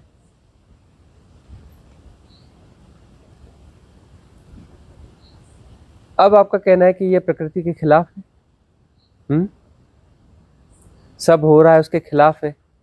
वही मेरा कहना है हाँ। कि अस्तित्व ये तो हमने इंटरफेयर किया, हमने इंटरफेयर किया, मतलब थियोसॉफिकल सोसाइटी ऑफ इंडिया ने इंटरफेयर करने की कोशिश करी, लेकिन सद्भावना से करी और वो कर नहीं पाई, कुछ कर नहीं पाई ना। नहीं, पर फिर देवताओं ने किया, देवताओं ने किया। देवताओं ने जो है, उच्च लोक के देवताओं ने ओशो से प्रार्थना करी, आचार्य रजनीश से प्रार्थना करी कि यह चीज है और यह होनी चाहिए और आप ही ये कर सकते। देवताओं ने प्रार्थना करी ना, तब जो है ओशो के द्वारा यह काम हुआ। तो ओशो ने जो काम किया, हमने कहाँ किया, ओशो ने किया ना। ओशो कौन है? ओशो तो अस्तित्व ही है ना। ओशो वो जो है आचार्य रजनीश तो अस्तित्व ही है ना। वो इंडिविजुअल कहाँ है? वो हम कहाँ है? हमने कहाँ किया? हमने किया क्या? नहीं, वो नेचुरल ही नहीं हुआ ना, अननेचुरल हुआ ना। कहाँ वैसे नेचुरल हुआ? कहाँ मतलब ओशो ने, आचार्य रजनीश ने उन शरीर को अपने भीतर जगह दी, तो अननेचुरल कहाँ हुआ? बुद्ध पुरुष जो भी करते हैं सब नेचुरल होता है, अननेचुरल नहीं होता। बुद्ध पुरुष के द्वारा किया गया कृत्य है तो नेचुरल होगा, अननेचुरल नहीं हो सकता। और दूसरी बात, उस समय ये इन प्रश्नों का उत्तर देना उचित नहीं था। हाँ। लेकिन अब समय आ चुका था कि इन प्रश्नों का उत्तर दिया जाए, इनके आकाशीय रिकॉर्ड्स बनने चाहिए। तो इन प्रश्नों का उत्तर दिया गया, लेकिन इनके आकाशीय रिकॉर्ड्स तो नहीं बने, क्योंकि उनका वही देखो कि उस समय भी कुछ चीजें रह गई थी। तो उस समय आकाशीय रिकॉर्ड क्या, वहां पर उसके कोई रिकॉर्ड ही नहीं रखे गए, गोपनीय रखा गया उसको। अब वो धीरे धीरे अनफोल्ड होंगे। तो अनफोल्ड करने के लिए अब ओशो ने जो है उन्हें अनफोल्ड नहीं किया, वो उस बात को उनका विलोप कर दिया। उसे जो सुजाता की स्मृति से विलोप कर दिया, उसे जापानी लड़की नॉर्मल बना दिया। घटना बड़ी थी और इकट्ठी नहीं दी जा सकती, वो ग्रेजुअली उस चीज को दिया जा सकता है। अब जो है उसका एसेंशियल जो पार्ट था, है ना, जो 3 शरीर वापस छोड़े गए, अब लेकिन उसका जो एसेंशियल पार्ट था बुद्ध के शरीर का, एक अलग फॉर्म, अलग तौर तरीके से वो फिर से एब्जॉर्व हुआ, एक बॉडी में एब्जॉर्व हुआ, रिप्लेस नहीं हुआ, एब्जॉर्व हुआ, एक बॉडी में फिर से एब्जॉर्व हुआ। क्योंकि ओशो ने जब उसे वापस कॉस्मोस में छोड़ा तो उसकी अल्केमी, उसमें कुछ ऐसा चेंज कर दिया, उसके गठन में ऐसी चीज कर दी कि अब ये रिप्लेस नहीं करेगा, अब ये एब्जॉर्व करेगा। क्योंकि कब तक बना रहेगा, उसे एब्जॉर्व तो होना पड़ेगा ना, उसका ढंग बदलेगा और एक शरीर में एब्जॉर्व हो जाएगा।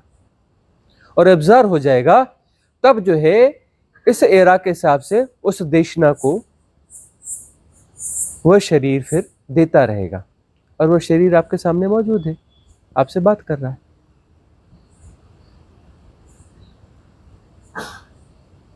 अब वह चीजें जो है, वह डीप चीजें खोली जा रही हैं आपके सामने।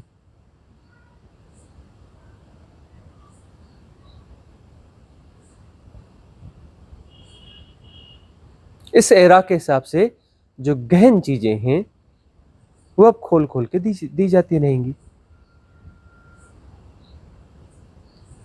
3 दिन के लिए मैत्रेय के शरीर को ओशो ने जगह दी थी, सिर्फ 3 दिन के लिए ही दी थी। एक्चुअली उसको जो है पूरी लाइफ भी चाहिए थी उन 3 शरीरों को रिप्लेस करके, और वो रिप्लेसमेंट हो नहीं सकता। 3 दिन के लिए दिया गया। तो अब ओशो को क्या करना पड़ा कि अब जो है रिप्लेस तो हो नहीं सकता, तो उसके पूरे उसके संगठन को, उसके स्ट्रक्चर को, उस बॉडी के पूरा उन्होंने चेंज भी किया और फिर कॉस्मोस में छोड़ा कि अब यह इसको अगला कोई शरीर जो है एब्जॉर्ब करेगा।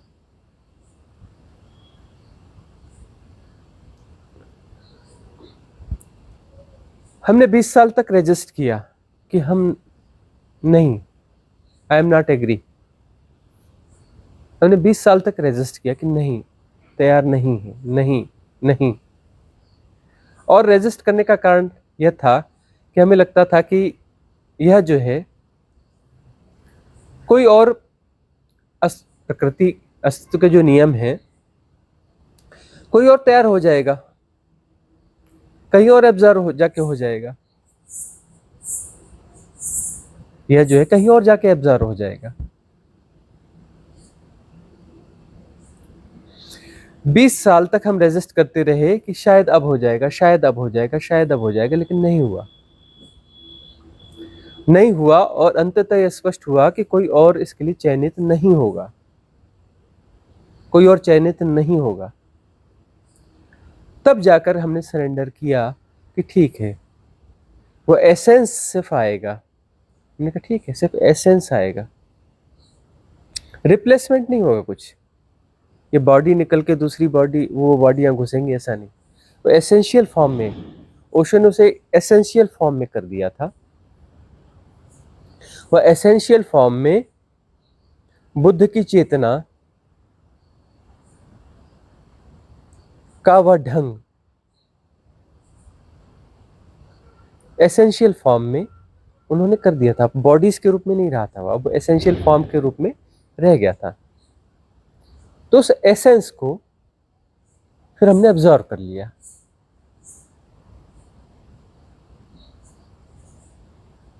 उसको जो हमने ऑब्जर्व किया, उसमें ओशो ने अपना भी काफी कुछ बिल्ड किया था, बहुत सारी चीजें वह भी करी थी, वह भी ऑब्जर्व हो गई।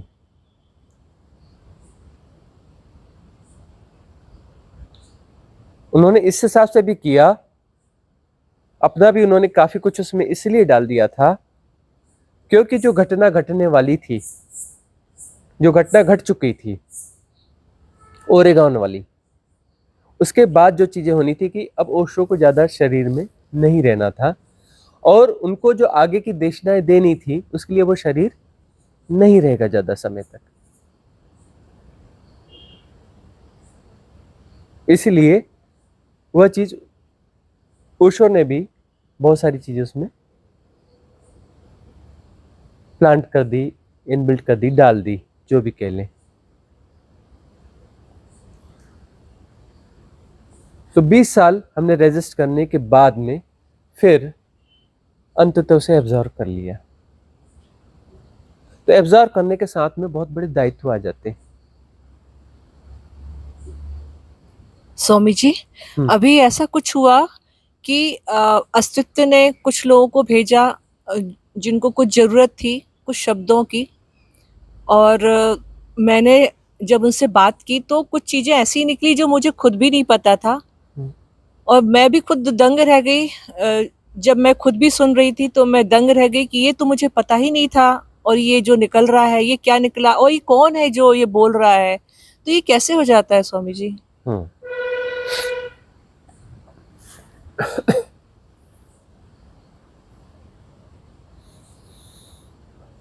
अब यह जो घटना घटी है,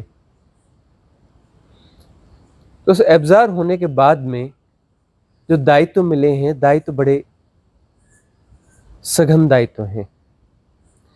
लेकिन इस सघन दायित्व में एक प्लस पॉइंट यह है कि बहुत बड़े मॉब के लिए काम नहीं करना है। बस यह एक प्लस पॉइंट है कि मॉब के लिए काम नहीं करना है। यह एसेंशियल वर्क है, यह कम लोगों के साथ होगा, उन सुपात्रों के साथ होगा जिनके पुराने पुण्य बहुत हैं, पिछले जन्मों के पुण्य बहुत हैं, साधनाएं पिछले जन्मों की रही और पुण्य रहे। पिछले जन्मों की साधनाएं कुछ कम भी हों, पिछले जन्मों के पुण्य ज्यादा हैं, वह भी एसेंशियल पर्सन होंगे। पिछले जन्मों के किन्हीं के पुण्य बहुत ज्यादा हैं, साधनाएं कम हैं। कुछ ऐसे हैं कि साधनाएं ज्यादा हैं, सघन अच्छी साधनाएं। वह लोग जो है, वह लोग हमारे संपर्क में अब आएंगे क्योंकि पूरा कॉस्मॉस उनके लिए काम करेगा। Esoteric support system, divine cosmic energy support system, ये सब उन्हें ले आएंगे। कहीं भी बैठे हो, दुनिया के किसी भी कोने में बैठे हो, उनको हमारे पास लेके आएंगे और उन्हें यह देशना मिलेगी। ये सिर्फ सामान्य देशना नहीं है, शब्दों की देशना नहीं है। हमारी दिनचर्या की लीला पे जाओगे तो हमें नहीं पहचान पाओगे। हमारी नौटंकियां चलती रहती हैं दिन भर, उन नौटंकियों में तुम हमें नहीं पहचान पाओगे।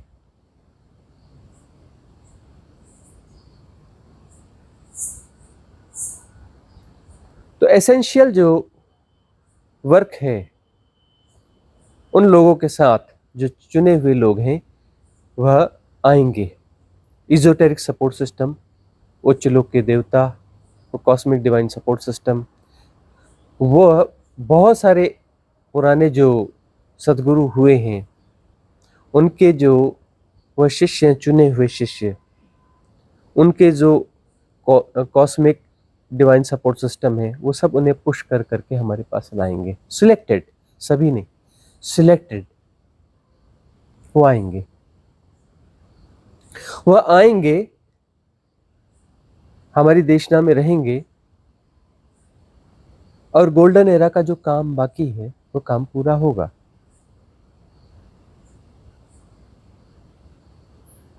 रूपाली का कहना है कि उनके पास कुछ लोग आए और रूपाली के मुंह से कुछ ऐसा निकल गया, ऐसा धारा प्रवाह निकल गया जो उसकी समझ के बाहर है, जो उसका है ही नहीं, लेकिन उसके माध्यम से निकल गया और खुद भी आश्चर्यचकित है वह। ऐसा तुम सबके साथ होगा जो भी हमारे संग सानिध्य में होगा।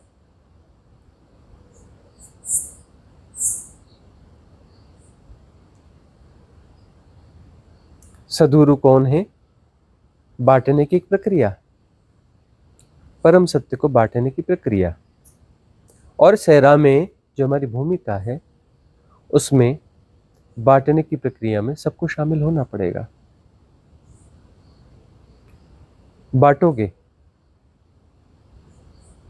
घटने देना, जबरदस्ती नहीं, घटने देना। तुम्हारे भीतर से घटेगा, सबके भीतर से घटेगा, तुम जितने भी हो सबके भीतर से घटेगा। और जब घटेगा तुम्हें खुद आश्चर्य होगा कि तुम इतना अच्छा कैसे बोल लेते हो, तुम इतनी गहरी बातें कहाँ कहाँ की कैसे बोल लेते हो। तुमने तो कभी ये बात सुनी नहीं, कभी समझी नहीं, कुछ नहीं किया, फिर कैसे बोल लेते हो? होगा तुमसे, और ये करना होगा।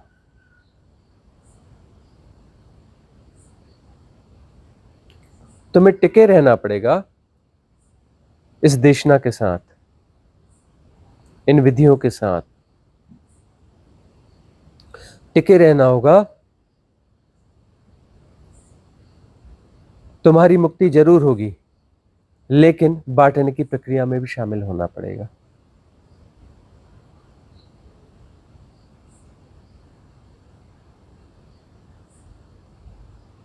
हम चाह रहे थे कि यह चीज काफी देर बाद आए, इतनी जल्दी ना आए, लेकिन ठीक है, समय पक रहा है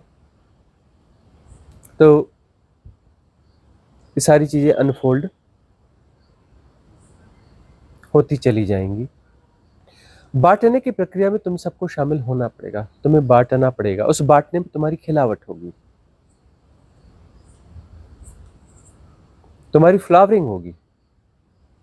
तो चुने हुए लोग ही हमारे पास आएंगे और उन्हें इस प्रक्रिया में शामिल होना पड़ेगा, उन्हें भी बांटना होगा, तभी तो गोल्डन एरा काम करेगी ना। ये गोल्डन एरा होगी कैसे?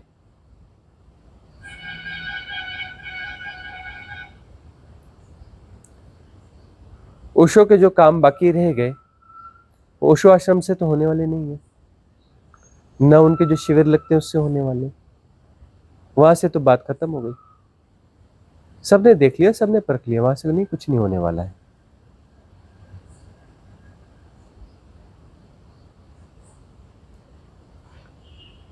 अब इस तरीके से होगा।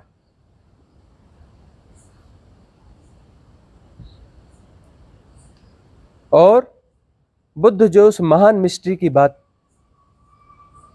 कर रहे थे, उस मिस्ट्री को जो अगले एरा के लिए थी, ओशो बहुत सारी महान मिस्ट्री कहना चाहते थे जिनके लिए उनके पास अवसर नहीं बचा। वो सारी चीजें जो एसेंशियल फॉर्म में रखी गई थी वो ऑब्जर्व हो चुकी हैं, अब वो डिलीवर होती रहेंगी।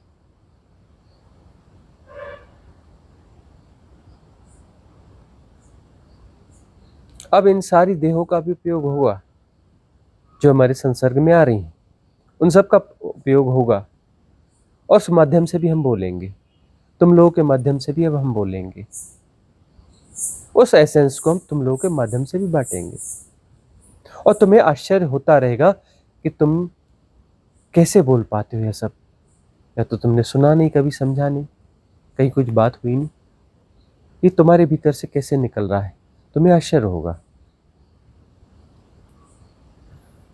लेकिन इस एरा में यह चमत्कार जैसा कुछ घटने वाला है, घटना शुरू हो जाएगा।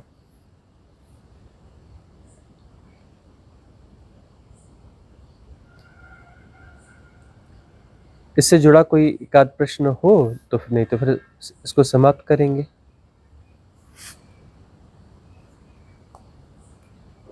तो आज की सभा का विसर्जन करें,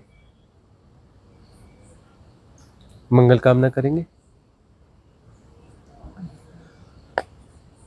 भवतु सब मंगलम, भवतु सब मंगलम, भवतु सब मंगलम। सबका मंगल हो, सबका कल्याण हो, सबका मंगल हो, सबका कल्याण हो, सबका मंगल हो, सबका कल्याण हो।